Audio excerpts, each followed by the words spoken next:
Good afternoon, lovely people. Good afternoon, and welcome to Brown Skin. Yes, welcome to the lovely Brown Skin. Today's topic is stay woke. Now, I know you guys have heard over and over again, you hear the phrase stay woke, stay woke, stay woke. What does that really mean? Well, I have a guest today. And a good friend of mine, we go all the way back, all the way back. And I want to pronounce your name right. The new name. Is it Kheru? Like, help me out. Help a sister out. Okay. Kheru and set a 10. Right. That's it. But you got to put a little twist to it, okay? Okay. So the R that's in there, okay, it got like a little roll to it. So when you pronounce it, it's Kheru. Kheru. Oh, Kheru. oh. Yeah, it's going to take me some time. Yeah. So the R in words kind of produce a natural roll sound. If you push it a little bit, it actually is a natural flow to it. So, but for those who can't pronounce Kheru, it's just Kheru. Kheru. Not like Kheru, sir. You know that's where I was at. I was like, oh, I got Kheru. Like, Kheru, sir. Kheru. All right, and I got R in my last name. It's just Rudolph. Ross. It would be pronounced Rudolph. Oh, get fancy with it. Get fancy with it. Yeah. I like get fancy with it. All right, so for those of you who don't know, I'll give you what the Webster's Dictionary, the Webster's Dictionary definition of woke.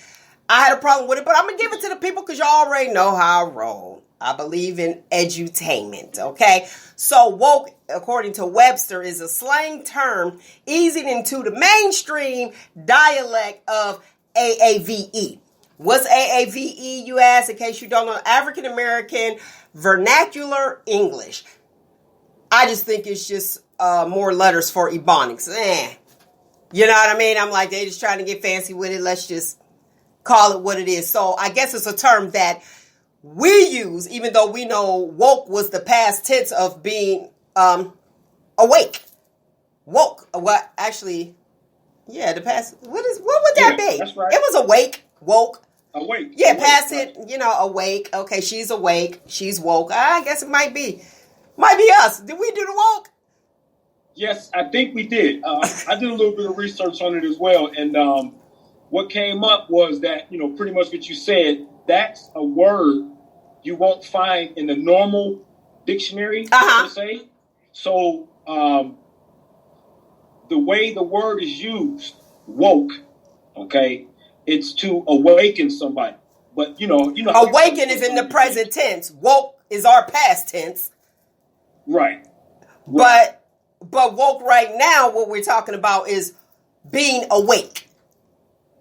Right, but it also has I'm just going to say it like this, under our urban meaning to the word, it basically means the word woke. And, I tell everybody to do your own research because I don't like to sound like I'm dictating or this is how I feel. So just do your due diligence research in the word woke. So it's pretty much our word.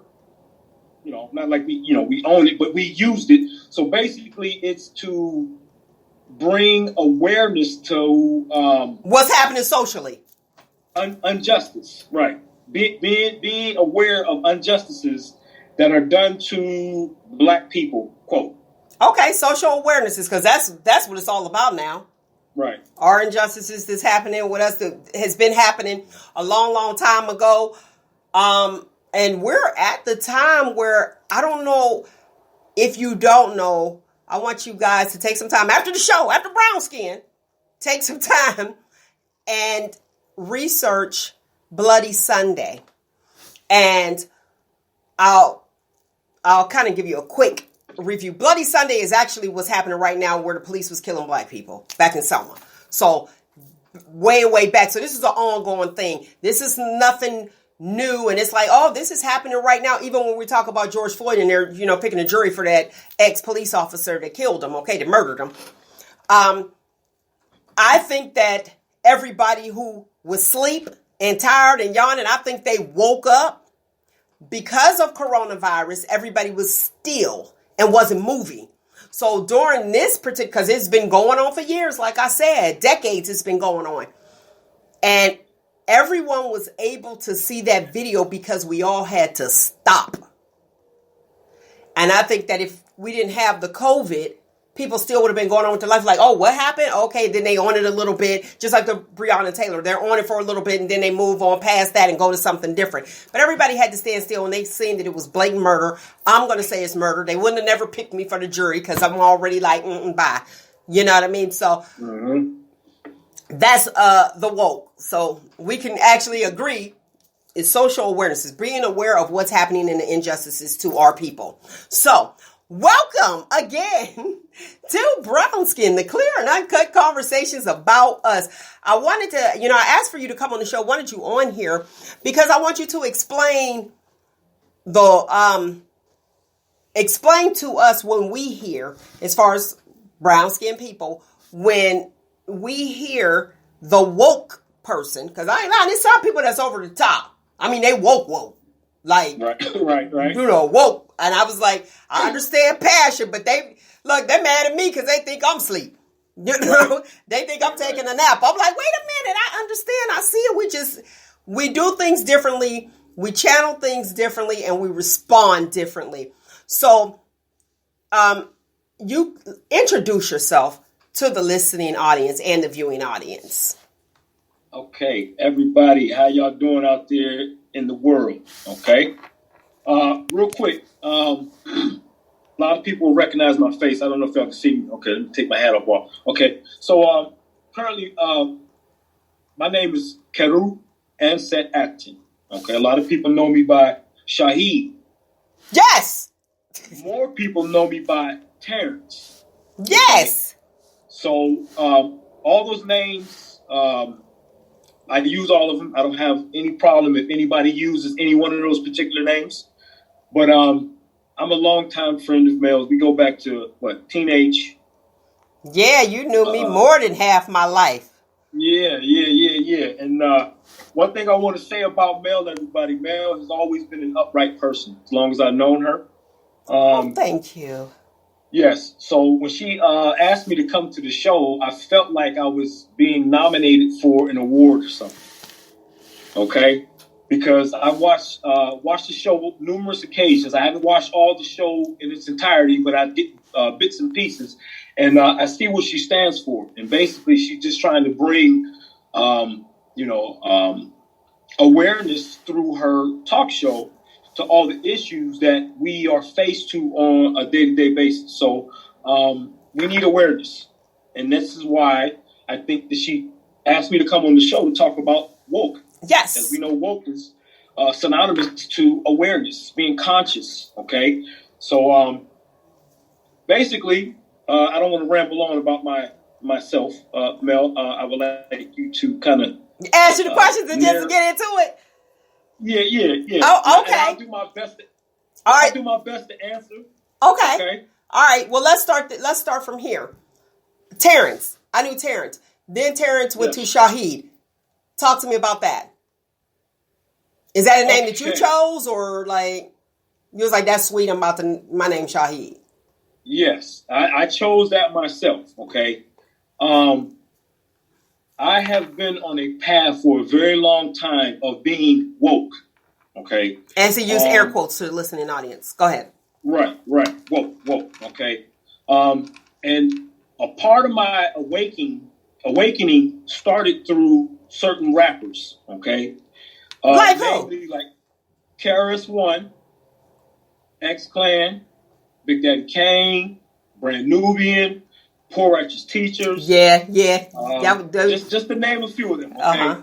And back then, when those guys were coming out with those types of songs, it awakened me through music. Okay.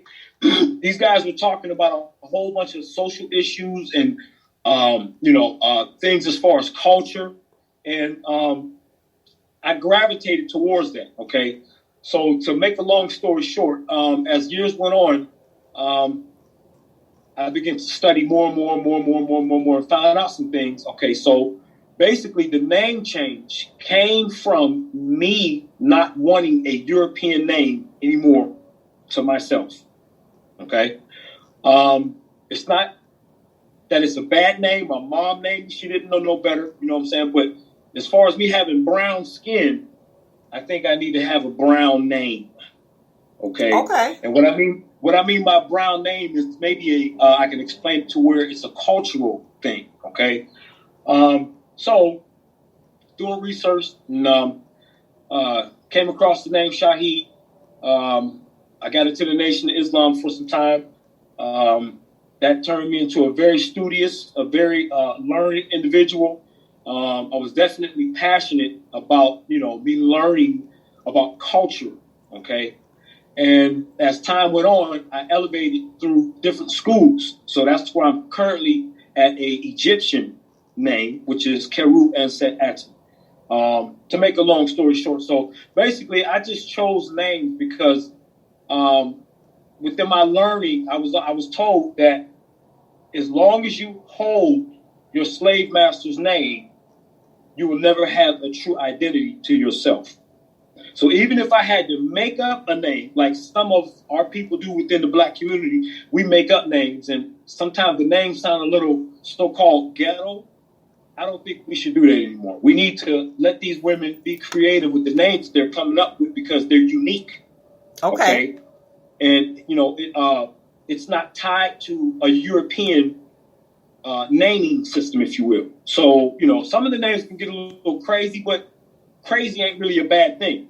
I look at it as crazy dare to define what we've been talking about names and stuff like that. But I would also like to say, like, within names hold meanings, okay?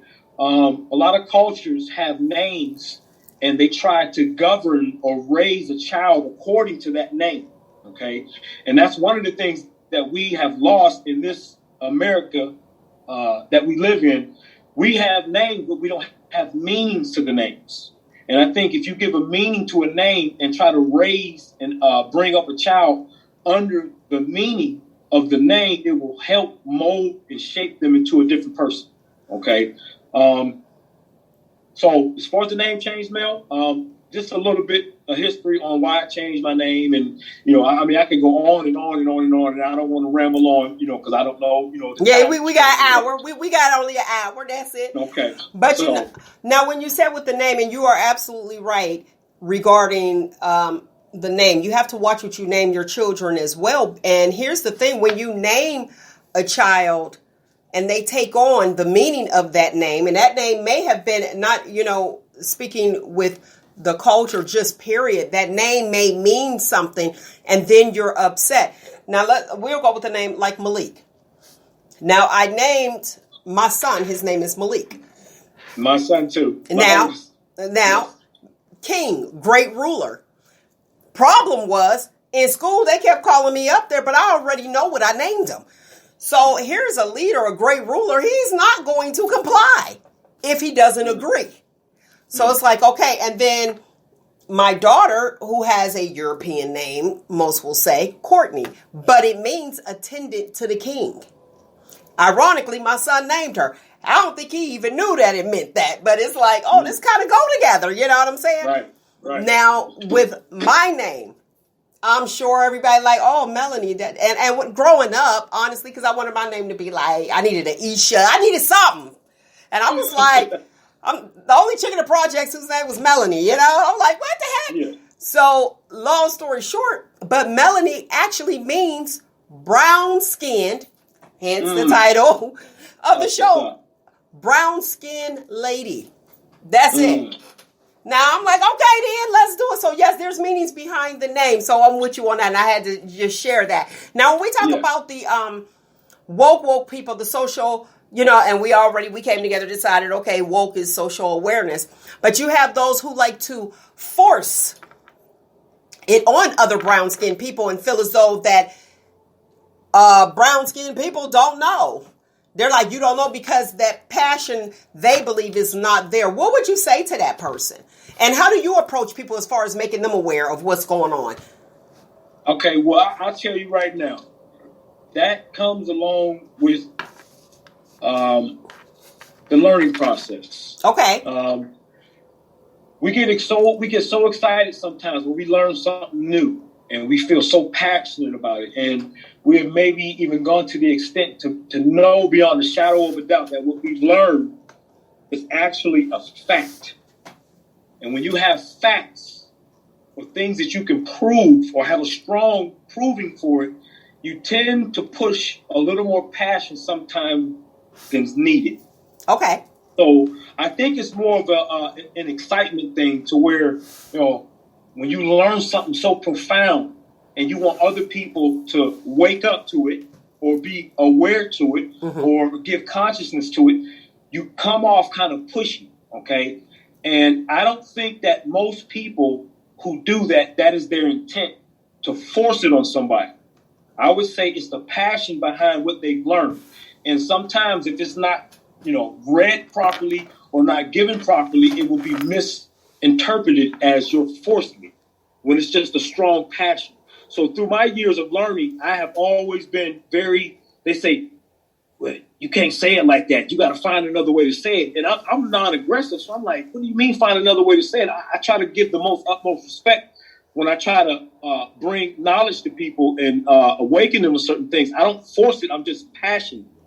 So until somebody asks me, why are you so forceful? Then, I won't really know to let them know that, oh, my bad, I'm not being forceful. That's just, I'm passionate. You know what I mean?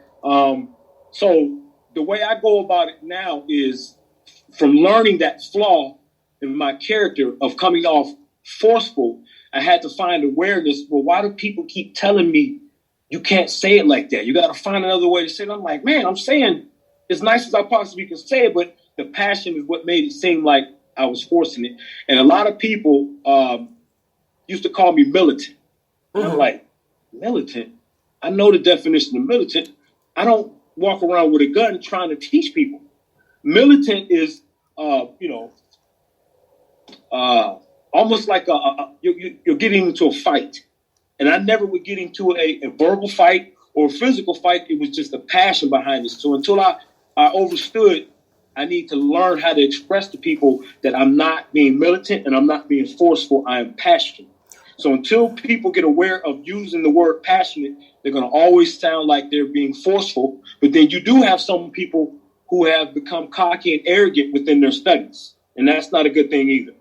Okay. And cocky and arrogantness definitely comes off a lot forceful than, your average type of conversation. So I don't know if I answered the question or. Yeah, you explained it, and that's what we're here for. Just make it clear, uncut, and just talk. And you don't, and knowing you as long as I did, you don't like to hurt other people's, if that's I was going to say other folks' feeling. That's going into the dictionary, right? The new words, folk. What Folk is going into the dictionary, and finna. We finna go to the store, like Finna. I'm like, stop it. But let me stay the task. I was like, y'all killing me here. You're killing me. But finna. Yeah, finna. We finna. Like, stop. Yeah. But when you look at, when people look at you, okay, so it's like, okay, I know Terrence. Fun guy, but you have always been orderly and consistent. And not that it's not firm. I won't say, but when you make a decision, your decisions are firm. So maybe that's why they're probably saying militant. Because it's like, we know when we come to you, come correct and lay it all out, and then you'll respond. Yes. Because there's times even, I don't even remember, we'll just be having a conversation where you'll look, and I don't know if you notice it, but you'll look in the sky. You was outside one day. You'll like look off to process it. Then you answer. Mm-hmm. So I wouldn't say I don't know if they meant it in like a derogatory way. It might have been a compliment, and that was the best way they knew. But we know coming to Rashid, you come correct. Right. You know what I'm saying? So it's like, okay. And if you have a question, and you are open, you are very open. If you have a question, it's like, just ask me and I'll talk to you. Do you find that the garments that you wear, people are afraid of?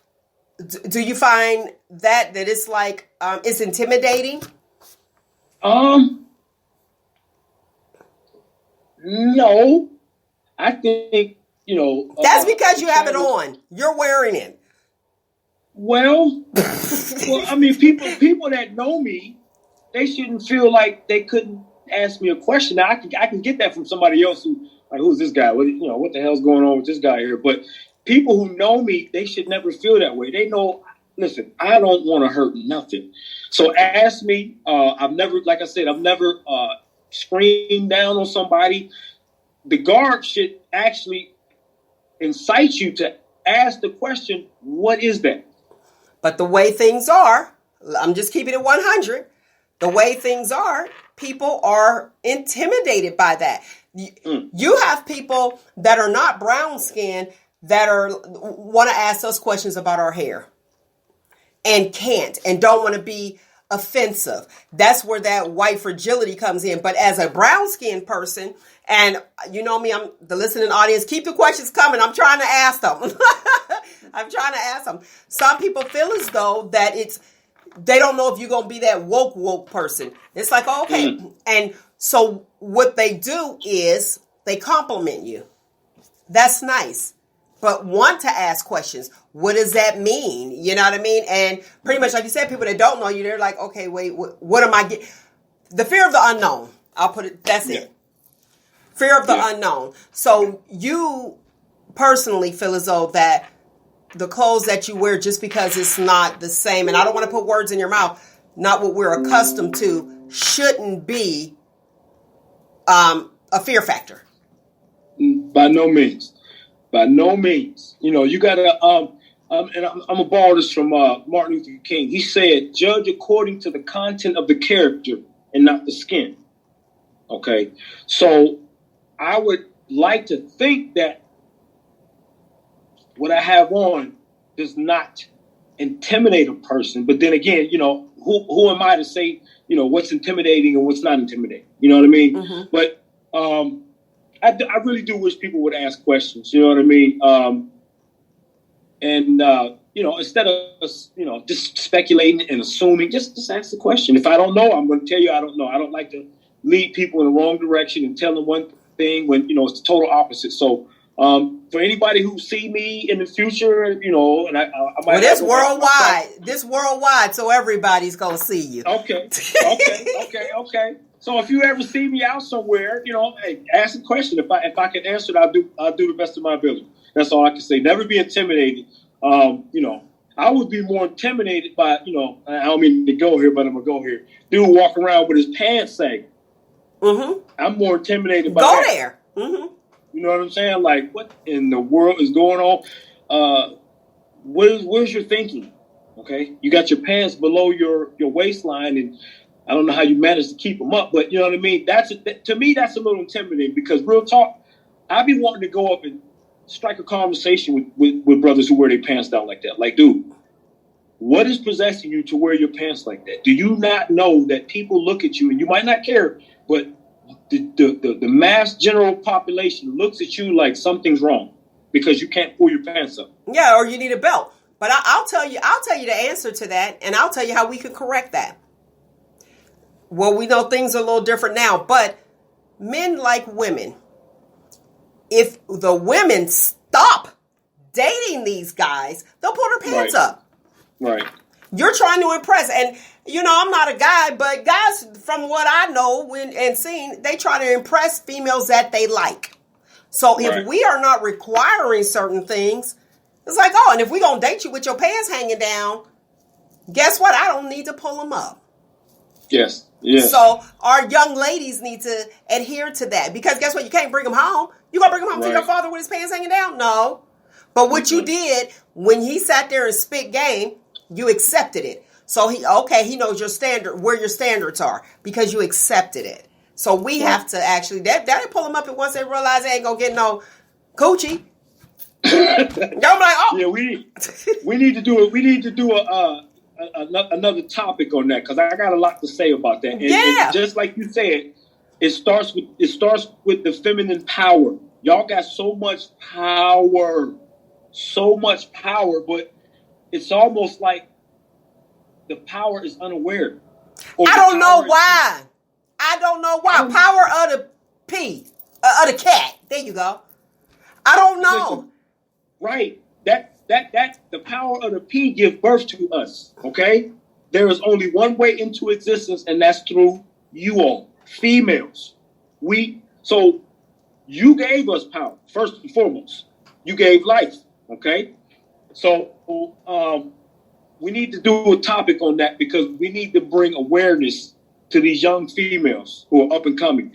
Real quick, I did some community work for the Boys and Girls Club, okay? And make a long story short, I got up in there and they were doing some things that they had to do was because it was government funded. So they kind of got their hands tied. So they got limits to what they can say to these kids. Now, I ain't talking about black, white. I'm talking about people. Right. Okay. Children. We want to get into the black and white issue. We'll get in where we're supposed to. But I had the microphone talking to the group of kids as one body. Mm-hmm. So I see that I was gravitating more towards the males, okay, which may be because I am a male, okay. Mm-hmm. But the females, they may have been gravitating towards what I was saying, but I really couldn't go in how I wanted to go in. And this is the reason why. Because the first thing, if I start empowering these young women, the first thing somebody gonna try to say is, this boy trying to holler at them young girls. Yeah, you gotta be. Yep, you gotta be careful. So I have to safeguard myself, and this is why we need some women who are conscious and aware, who can stand up and teach these young women what it is to be a creator. Yes, okay? What we are. Yes. So I'm gonna go to the biblical aspect of it. The name Eve, since we got on the topic of the meaning of names. Eve means the mother or the creator of all things living. Why ain't they being taught that? Okay? So like I said, I can go on and on about this topic. We're gonna have to make this a topic. Yeah, we're gonna have to make it, but we're gonna have to make that work. We're gonna have to do boom, boom. You on one side, I'm on the other side, split them up, and then come together. Right. So right now we're just jumping around a little bit. So like I said, I don't like to hog the mic. So once again, due to the time, I'm gonna yield, and we just keep. Okay, it's all good. Black on black crime, and I'm not talking about physically taking a gun and killing each other. I'm talking about mentally spitting venom on your brother or your sister. What's your thoughts on that? And go ahead, and then I'll tell you, we can break it down into categories. Okay. I'm going to try to simplify this here. Okay. We got this thing that we call spelling. Okay. Okay, you got a spelling bee. You have a spell that a magician may cast. In order to form a word, you must spell the word. Spell. Mm-hmm. So words are very powerful. And until we get awareness of the words that we use towards one another, we're going to continue to be at each other's throat with attitudes and physical and all this type of stuff because we're not aware of the words that we're using are literal spells. Okay? You take a letter, A, B, C, D, E, F, G. They all have different sounds. They got different shapes.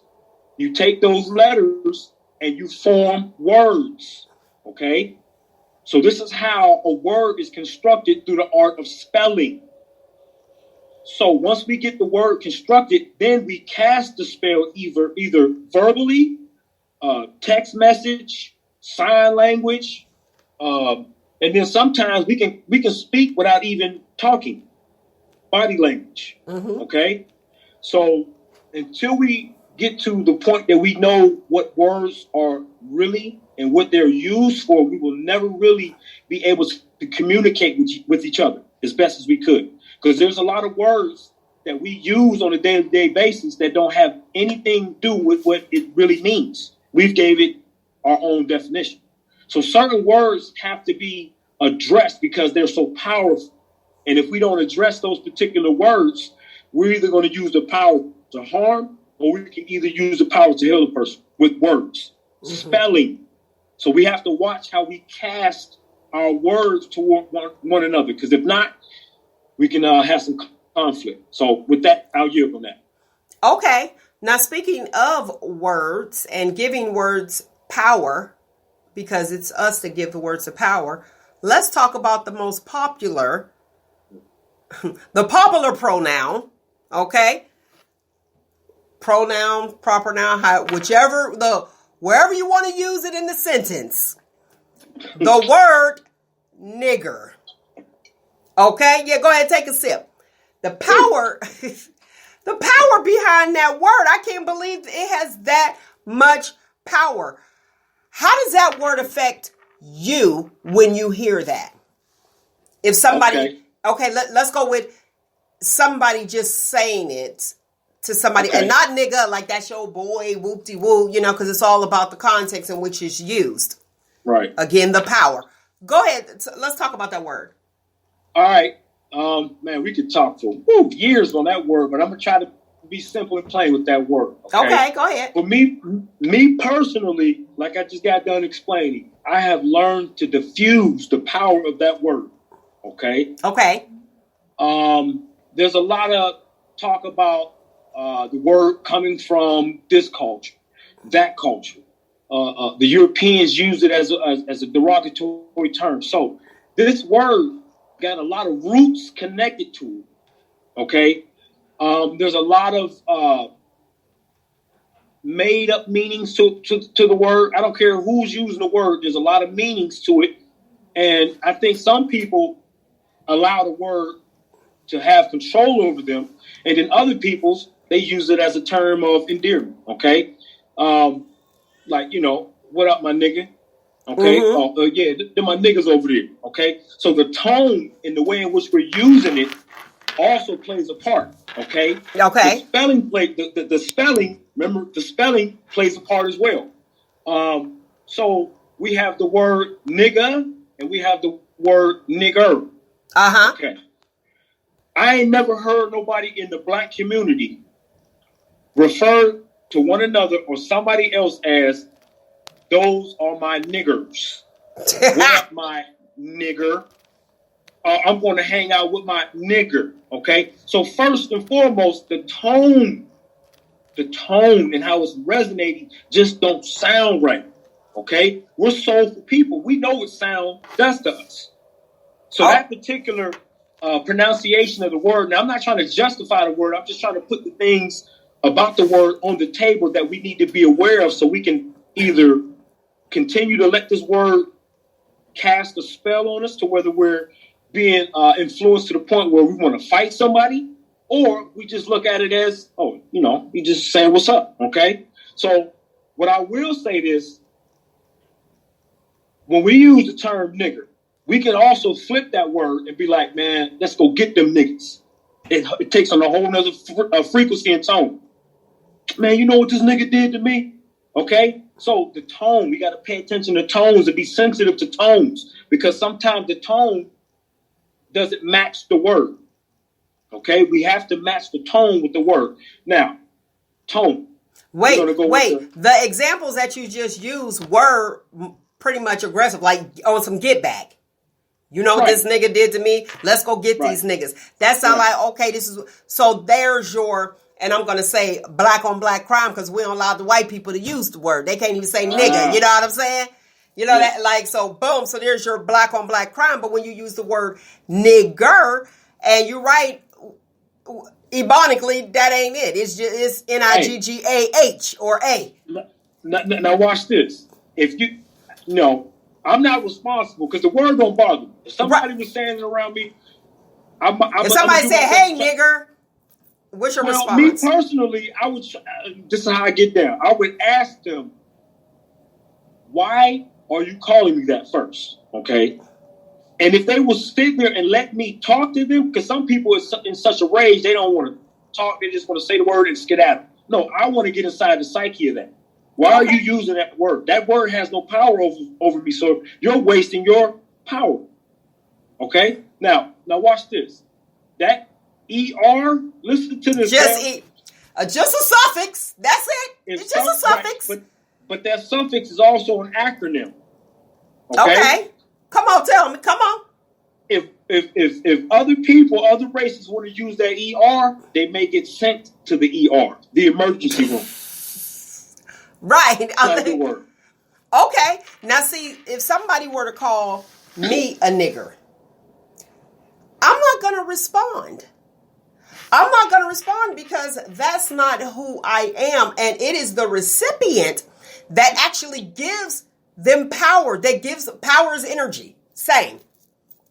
So it's like, why can't we change the narrative? You have people that will sit there, no lie, that will sit there and use the word and laugh and have it on camera. Be like, watch this, nigger, watch the response. Because they know that they're going to get a response. So they do it and they laugh.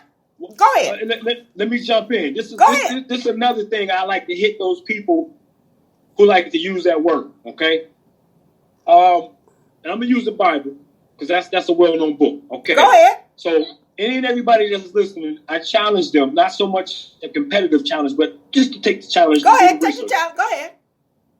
The book of Acts, chapter 13, verse 1, refers to Simeon or Simon and Barnabas. Okay, Simeon or Simon, however you want to pronounce it, was Jesus' half brother. So, according to Acts chapter 13, verse 1, they were called, and I'm going to spell it out, Niger, not two G's, one G. So, how do you pronounce that one G? Niger. That's a long guy. So, Niger. Right. Okay, or Niger. Which you have two places in Africa that go by that title. Niger. Nigeria. Yep. And the river Niger, which happens to be a black-looking river. Okay? So that word, we got to do the utmost due diligent research on that word to find out if that's our word that has been manipulated like everything else. The narrative's changed. And then given back to us as a racial slur. That's why it has so much power towards us. It's something about that word.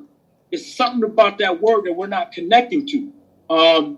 Because like I said, Acts chapter 13, verse 1, Simeon or Simon and Barnabas were called Niger, however you want to pronounce it. So due to the Strong's Concordance, which is the actual either Hebrew or the Greek, where you get the actual words of what the Bible was revealed in, not this English crap, which causes us confusion. Yeah, okay? misinterpretation, yes. So when you go into the Strong's Concordance, it gives you the English concordance for either the Greek or the Hebrew word.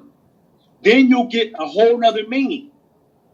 So when I look up the word, or when you look up the word, you do your research, you'll find out that the word, according to the Greek, which is the New Testament, Niger, refers to black, the color. So just like in his in Latin, what is it? Negro. Right. Black. You got to roll that R. Negro. I got to roll the R. Yeah, I got to roll the R. Keep it right. You got to roll it.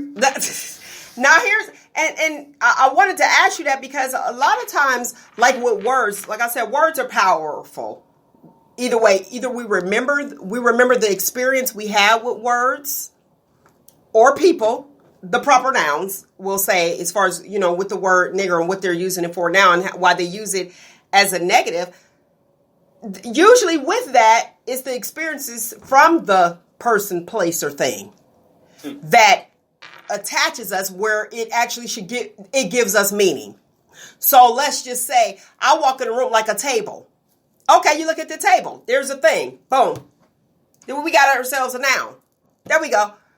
What happened? Did I hit my knee on that table or was I eating at that table?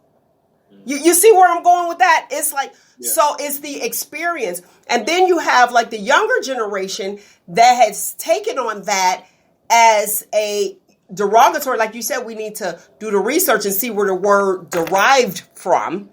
And how do we allow people to change it into what they think it should be? Like the word, i.e. nice. Nice. Nice. Nice. Word. Nice used to be a bad one. It used to be a terrible word. That was it meant ignorant. To be nice meant to be. It used to mean ignorant. But we as Americans, we changed the narrative, and it's like, be nice. Do you want me to be ignorant? Or they changed it and put it in the Webster dictionary as what they wanted to, like folk and finna and all the other ones they throwing in there now. And it's like the narrative has changed. So I appreciate you saying that. We have to see where the word derived from and why are we so offended. And if you want to take it in, if you want to, like you said, the tones, the negative tonation, if you want to take that and have a reason to give it power or waste your energy on, then do you. But my words are only words. Words are powerful. Yes. They're powerful by experiences. Yes. Agreed. Now that's just me. I agree. That makes reason. So when you have something that's negative, somebody's calling you out your name. If I'm walking down the street and somebody say, "Hey B," I'm not going to respond. If they say, "Hey shawty," because I get that a lot, I'm not going to respond. I'm 5'9", and you can't come at me like that. Hi, how are you? That'll work. Right. Hi, how are you? Right. And you don't even have to address me. Just hi, how are you? Just a greeting is fine. But we have to say what's acceptable to us. And it's what we actually accept. And that's it in a nutshell. Yeah, very simple. That's it. And we got to let people know, because I don't think there's not enough talk of how we are to conduct ourselves with the power of words. That needs to be a class in school. How to use words. Okay? Yes. And then also, we gotta pay key attention to the context of which words are used. Okay? Because I know sometimes when you're texting or when you're digitally using words, sometimes the visual will give off a negative. Okay? But you didn't mean it like that. So words are very powerful from sight, sound. You can't really smell words, but if somebody say chicken, you know what chicken smell like. So immediately. Right. You're like, wait, is this fried or baked? Powerful. Yeah. Watermelon. Words are powerful. You remember that smell. And that's salivation. Words are. Yes, and salivation. So you are absolutely right. Words are extremely powerful. Powerful by experience. Right. There you go. It's like, okay, I remember that. Boom, boom, boom. If you never had it, you'd be like, okay, crickets. You know what I mean? Right. So look, check this out. I taught this to my son. Wait. Pin that. When you were talking about texting and you're talking about the words. Now here's the thing, and you are dead on with that. When you say you could text somebody and somebody can receive it negatively. But to me, if you receive it negatively, that tells me you have a negative state of mind. And you can read something just like, when you did your example, you can read something but like, what's up? Okay, simple words like that. What's up? Boom. Now, you've been calling me 3 times and I haven't responded. You don't know what I got going on. I could be busy working and I hit, what's up? With a smile, but you read it, what's up? Like, oh, she must think I'm bothering her. You know what I'm saying? So, oh my goodness, yeah. So, not knowing, and so that texting thing, I try to steer clear from that because that texting thing can take you all the way to the left, but usually it's the mindset of the individual and your experience and how did that person make you feel the last time that you seen them. And that determines your conversation. That's why I always say reboot your hard drive. Even like this whole topic right now, as far as like being woke, reboot your hard drive. Sometimes, you know what I mean? You may have been taught a certain way the whole time and then you decided, okay, let me reach out and learn the truth just as you did. Kheru, I can't do the R's. Kheru, a set, a 10. You know what I mean? It's like, okay, I'm about to change. This is what I'm doing. I'm learning. You know what I'm saying? I'm rebooting my hard drive. You brought me up this way. Thank you very much. And I'm one that always say, accept diversity, respect culture. Mm-hmm. And that's anybody. And that's where a lot of the issues of peopling, that's where the problems come in. That's where the disagreements come in, because people aren't respecting the culture of other people or the diversity. They want everybody to think the way that they think and do things the way that they want it done. Go ahead. Would you say you're telling your son what now? And then I'll move to the next one. The next point.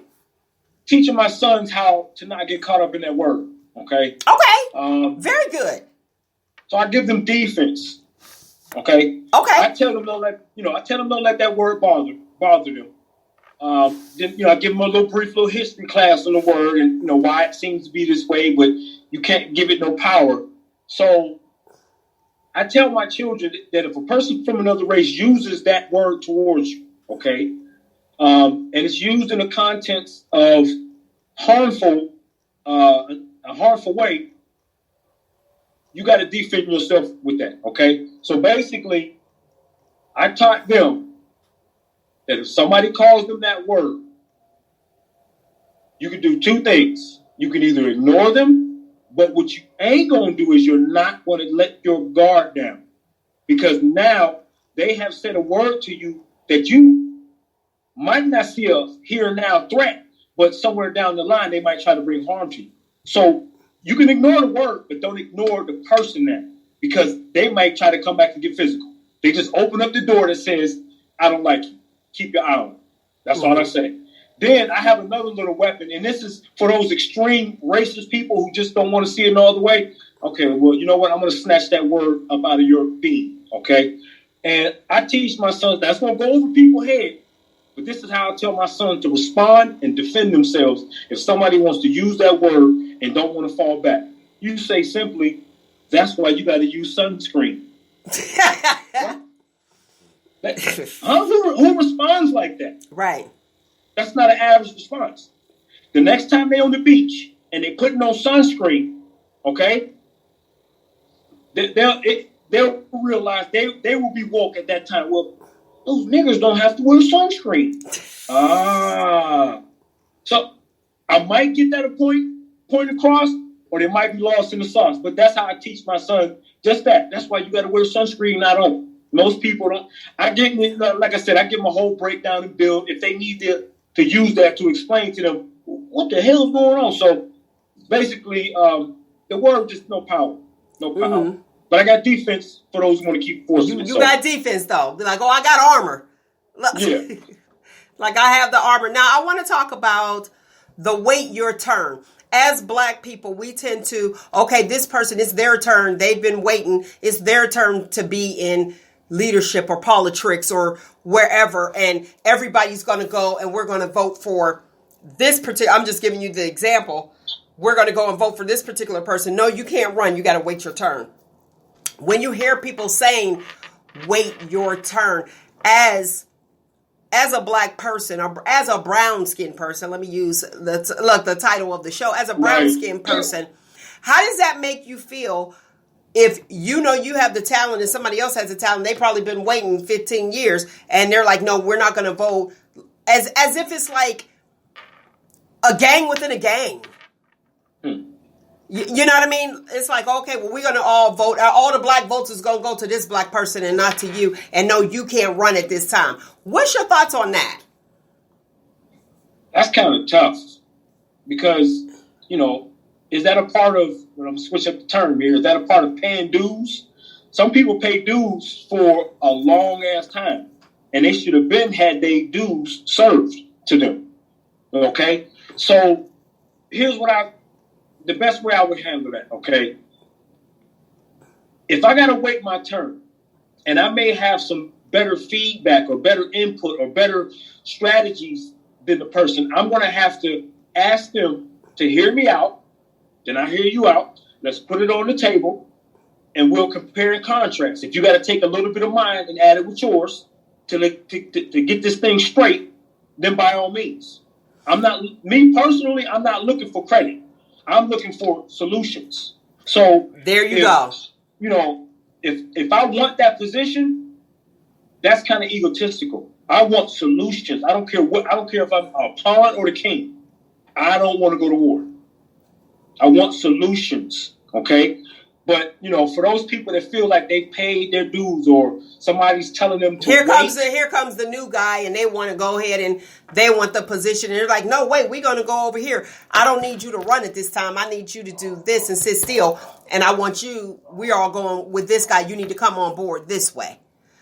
Well, the crabs in a barrel syndrome, to me, that's what it seems like. But go ahead. I just want to know your thoughts on that. But I just gave mine. It's like, you need new blood, but that's just me. You need new blood, you need new people, you need new ideas. Like you said, the solution and not the accolades. But what is it?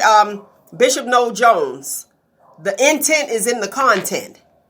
Are you there just for the accolades? Like you said, like, oh, okay, well, that's who's in there and I get to pad my resume, not even resume, my obituary. I get to pad my obituary, so it's 3 pages long. Half of us ain't even gonna read it. I ain't gonna lie. We just gonna look at the pictures in the back of your obituary.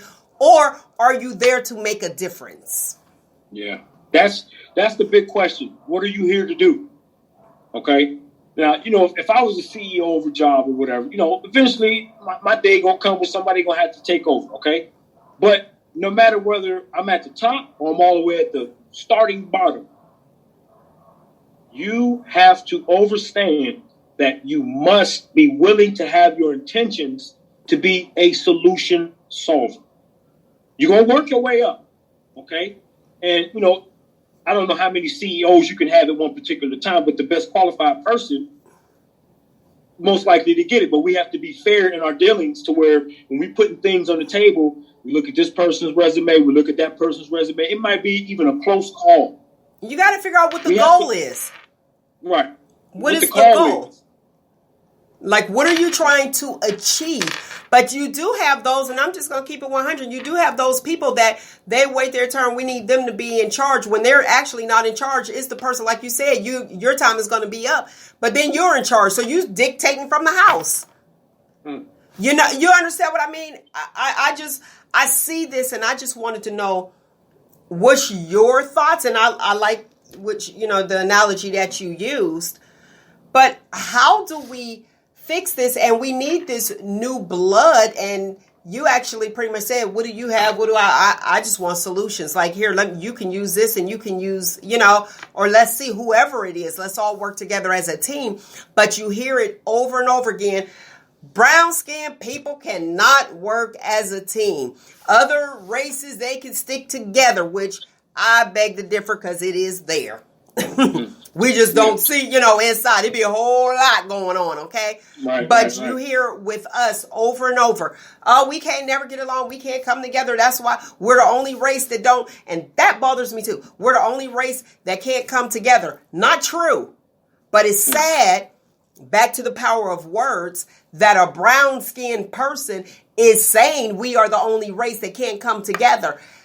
Why are we already condemning ourselves? We're already stopping ourselves. We're already putting a ceiling on. Curse words. We're cursing ourselves with that statement. Absolutely. We got to reverse the statement. There's no other way. They say if you put it out in the air, you put it out into existence. Or what do they say? Mama always said, watch it come out your mouth, because it might eventually come your way. Yeah. And we keep saying that. We keep saying black people can't come together. Well, black people can't come together. We are empowering the spell. We can come kick it. We can kick it together and have a good old time. But something positive, why is it that we say that? We put that ceiling on there. It shouldn't be a ceiling. No, you can't. Let's keep going. And yeah, curse words. It's extremely frustrating when you tell people they can. And you tell your children, you can. And it's like, okay, you can. And then once they fly and they're out on their own, they're onto something different. And, other people are pouring into them. And the stuff that they're pouring into them are curse words. Curse words. I'm glad you said that. Cursed words. Right.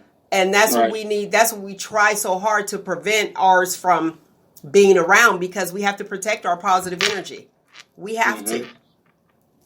We gotta, you know what? We gotta learn how to better communicate. And I don't like, because sometimes I can get a little deep in conversations, and I try not to do that intentionally, but sometimes I have no choice but to kind of pull you down this way so you can really see what I'm talking about if I'm able to help you to see. But we gotta be aware of some things. We curse one another by the very words that we use, and we don't even realize it most of the time. So we need to learn how to communicate towards one another. And I'm not even talking about speaking all proper. It's just say what you mean and mean what you say. We got to be fluent in our words of understanding to where we can help one another see, look, I'm not trying to bash you. I'm not trying to tear you down. I'm not trying to say we can't do it. But, we gotta cover all angles and, sides to this before we can really get rid of the curse words, because it's the words. Words curse us so much, Mm-hmm. Yeah, so, and I agree with you. Black on black crime. Black on black. There black you go. Black. And it's like, come on. But those that don't want to be woke, what would you say to them? You know what? As frustrating as it is, that is their choice. Okay? All I'm going to do is when you come around me, if you're talking some foolishness or whatever, I'm going to try to unfoolish the foolishness, okay? Mm-hmm. So either you're going to come where I'm at, because I can't come down where you at, okay? Because I notice sometimes where, because I'm always trying to talk something positive, sometimes it comes off that, man, you ain't got no chill with this positive. You're always positive. And sometimes when I go down to a less, positive perspective or topic, I kind of look foolish. So that's not my character. That's not in you. So that's not who you are. People, either you're going to come up here with me or I'm going to run you away from you. So the people who don't want to awaken, it's sad, but that is their choice ultimately. So I don't really know what to say, You said, so that's it. It's like, here's a ladder. It'll be hooked at the top of this barrel. Right. And if you want to climb on up. Otherwise, It'll be here. But I'm going to go. Right. And I get it. I get it 100%. It's like, yeah, I can lead you. What's that saying? You can lead a horse to water, but you can't make them drink. Here's the information.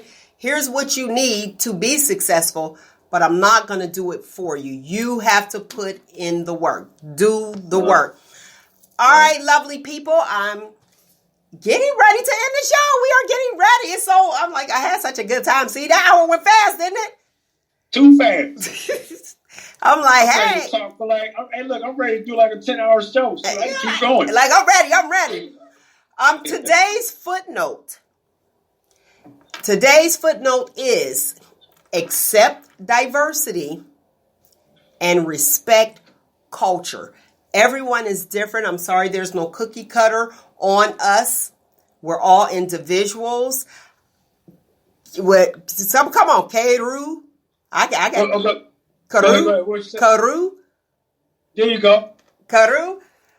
Any last words to the listening audience? Well, with all that what we said, we need to focus on our expression of words. Okay? Be very mindful of the words that we choose to use. Sometimes we got to stare off, like I'm always staring off, because I'm actually staring off into words, or a blank easel. Mm-hmm. Okay? And I'm trying to find the right colors that I can paint the right picture with my words. Okay? A blank canvas. Go ahead. Right. So whenever we start a communication or talk to somebody, remember that it starts off blank. And we can make a lot of ugly pictures with the words we choose. Everybody's not the best artist, but I'm pretty sure everybody can, paint, a little bit. You know what I mean? I like that. Meet people with a blank canvas. Don't prejudge people. Yeah. If you don't know, ask, come up, approach, because what we already know what's memorable about every person that we leave. We always remember how they made us feel. That's what you remember, your experiences. Hey, listen, lovely people, you are tuned in to Brown Skin, the clear and uncut conversations about us. See you next Monday, 4 p.m. Brown Skin.